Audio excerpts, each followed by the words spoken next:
విధానం, మహిళల పట్ల ఆసక్తి. దీనివల్ల చాలా లాభాలు. పిల్లలు చదువుకోవాలంటే, స్కూలుకు పోవాలంటే ఈజీగా పోవడం. ఇంకొక పక్కన ఎవరైనా వ్యాపారాలు చేసుకోవాలంటే వ్యాపారాలకి సులభతరంగా ప్రయాణ సౌకర్యం చేయడం. ఇంకొక పక్కన ఎవరైనా దేవాలయాలు చూడాలనుకుంటే ఇంట్లో కూర్చొని బోరు కొడితే దేవాలయం కూడా చూసి దర్శనం చేసుకుని మళ్ళీ ఇంటికి రావడం. ఇలాంటి అనేక వినూత్నమైన కార్యక్రమాలు. ఒక్క విషయం మీరు గుర్తుపెట్టుకోవాలి.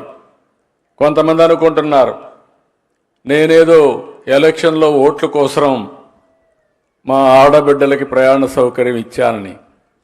కాదు. ఈ మొబిలిటీ వల్ల ఆడబిడ్డలు బయట తిరగడం అలవాటైతే ఆర్థిక అభివృద్ధికి మీరే ప్రధాన సూత్రధారులు అవుతారనేది నా ప్రగాఢమైన విశ్వాసం అని చెప్పి కూడా నేను మీకు తెలియజేస్తున్నా. ఎన్నో సంవత్సరాల ముందు నేను ఒక మాట చెప్పాను.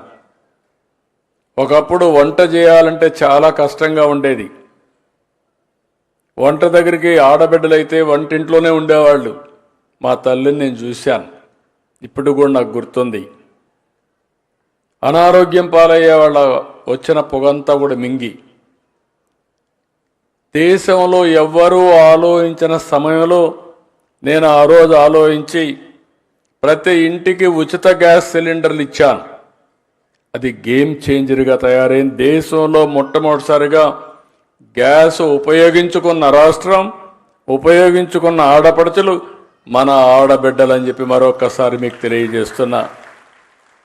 ఈరోజు 3 గ్యాస్ సిలిండర్లు ఉచితంగా ఇస్తున్నాను. దానికి కూడా కారణం ఉంది. ధరలు పెరిగిపోయినాయని మళ్ళీ కట్టెల పొయ్యితో మీరు వంట చేసే పరిస్థితి వస్తే ఇది కరెక్ట్ కాదని ఇచ్చాను. అంటే మీ సమయాన్ని సద్వినియోగం చేసుకోవాలి. కట్టెల పొయ్యితో చాలా సమయం అవుతుంది. అదే స్టవ్ అయితే చాలా ఈజీగా అయిపోతుంది.